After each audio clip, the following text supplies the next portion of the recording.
આશ્રમ શાળાને લઈને હાઈકોર્ટનો હુકમ, યોજનાની અમલવારી મુદ્દે ખુલાસો માંગવામાં આવ્યો। ડ્રોપઆઉટ રેશિયોને લઈ હાઈકોર્ટે જવાબ માંગ્યો છે। 3 અઠવાડિયામાં જવાબ રજૂ કરવા માટે હુકમ કરાયો છે। એપ્રિલ મહિનામાં સુનાવણી હાથ ધરવામાં આવશે। ગરીબ નબળા વર્ગના વિદ્યાર્થીઓ માટેની આ યોજના છે। શિક્ષકોના કાર્યને લઈને પણ ખુલાસો માંગવામાં આવ્યો છે। તો આશ્રમ શાળાને લઈને હાઈકોર્ટે આ હુકમ કર્યો છે। યોજનાની અમલવારી મુદ્દે આખો રિપોર્ટ માંગ્યો છે।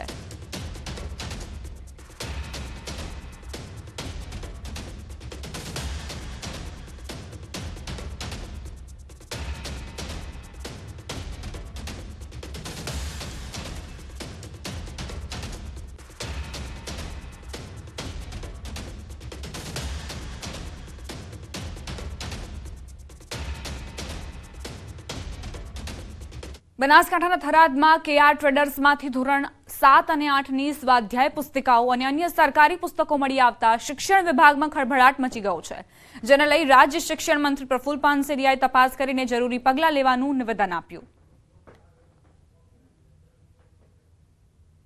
કોઈ તાલુકા પ્લેસ, કોઈ શાળાઓમાં આવી ગંભીર બેદરકારી હશે તો ચોક્કસ પ્રકારે એની તપાસ થશે।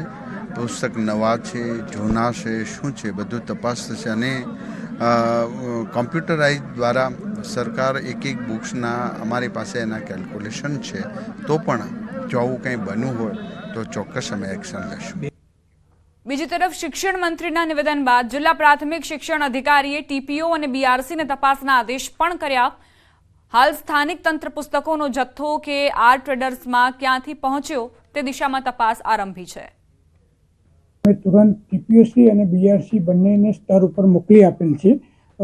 एमनी पासे जरूरी हकीकतलक्षी अहवाल मेळवी अने आगळनी कार्यवाही करवामां आवशे। जरूर जणाय पोलीस केस पण करवामां आवशे।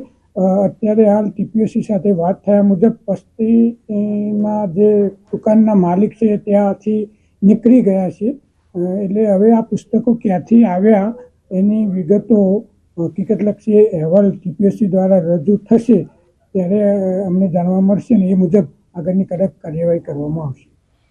સરકારી કર્મચારીઓની પડતર માંગને લઈને થઈ રહેલા વિરોધ પર ઋષિકેશ પટેલે નિવેદન આપ્યું। પેન ડાઉન કાર્યક્રમને લઈ સરકારના પ્રવક્તાનું નિવેદન। કર્મચારીઓની માંગણી સરકાર સાંભળશે તે પ્રકારનું નિવેદન તેમણે આપ્યું। અગાઉ પણ સરકારે સકારાત્મક વલણ રાખ્યું છે। ગુજરાત સરકારે હંમેશા કર્મચારીઓના સહયોગમાં રહ્યું છે, એની સાથે વાટાઘાટો કરી એને યોગ્ય પ્રશ્નો હોય એનો નિકાલ ભૂતકાળમાં પણ કર્યો છે। ક્યારેય એવું નથી બન્યું કે એમની સાથે કોઈ વાતચીત કે વાટાઘાટો કરી અને યોગ્ય પ્રશ્નના નિકાલ ના કર્યા હોય। આ વખતે પણ કદાચ એમની કોઈ પણ માગણીઓ છે તો સરકાર સમક્ષ મુકાશે। ભૂતકાળમાં પણ કેટલાય કર્મચારીઓ જુદા જુદા સંવર્ગના કર્મચારીઓના મંડળ સાથે ઇલેક્શન વગર પણ એમની સાથે વાટાઘાટો કરી અને પ્રશ્નોના આપણે ઉકેલ કર્યા છે, એટલે ચોક્કસ સરકાર વાત પણ કરશે અને એના યોગ્ય પ્રશ્ન હશે તો સમાધાન થશે। તો બીજી તરફ વિકસિત ભારત સંકલ્પ પત્ર 2024 કાર્યક્રમને લઈ ઋષિકેશ પટેલે નિવેદન આપતા કહ્યું કે ગાંધીનગર લોકસભા બેઠક 10 લાખ મતથી જીતવાનો લક્ષ્યાંક છે।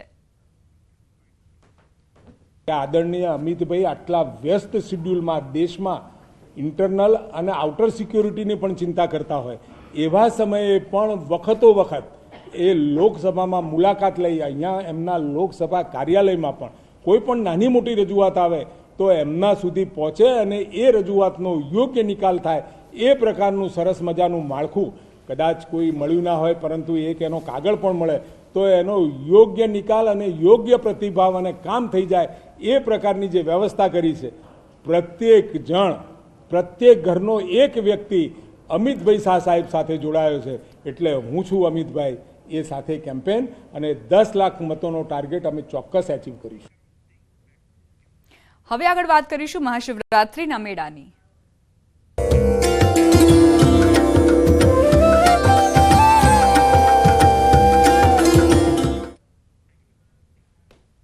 જૂનાગઢના ભવનાથમાં મહાશિવરાત્રીનો મેળો યોજાયો છે, જેમાં મોટી સંખ્યામાં ભાવિકો ઉમટ્યા છે। પહેલા જ દિવસે અસંખ્ય ભક્તોએ ભવનાથમાં દર્શન કર્યા, ત્યારે અહીં ભક્તો માટે ભોજનની વિશેષ સુવિધા આપવામાં આવી છે। ભવનાથમાં ભક્તિ, ભજન અને ભોજનનો અનોખો સંગમ જોવા મળી રહ્યો છે। જૂનાગઢના ભવનાથનો મેળો કિન્નર અખાડા પણ આકર્ષણનું કેન્દ્ર બન્યા। જૂનાગઢ મિની કુંભ ગણાય છે. મહાશિવરાત્રી પર ભારતભરમાંથી અહીં સંતો મહંતો આવતા હોય છે.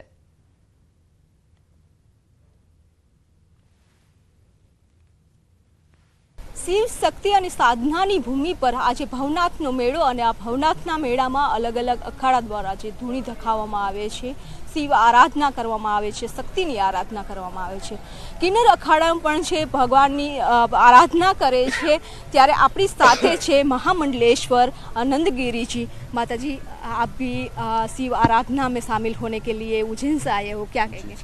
जय श्री महाकाल, ओम नमो नारायण, जय गिरनारी. सबसे पहले मेरे पूरे भारतवासियों को और गुजरात स्टेट को महाशिवरात्रि की बहुत बहुत बधाई. और आप सभी देख रहे हैं कि ये मिनी कुंभ होता है हमेशा जूनागढ़ गिरनारी में. और जैसे हम 4 कुंभ तो कर लेते हैं हरिद्वार, नासिक और उज्जैन और प्रयागराज में, लेकिन ये जो महाशिवरात्रि पर्व होता है ये मिनी कुंभ के तौर पे यहाँ गिरनारी में गुजरात में होता है. बहुत अच्छा लगता है क्योंकि किन्नर भी अर्धनारी नटेश्वर शिव के ही एक भाग है और शिव हमारे इष्ट है.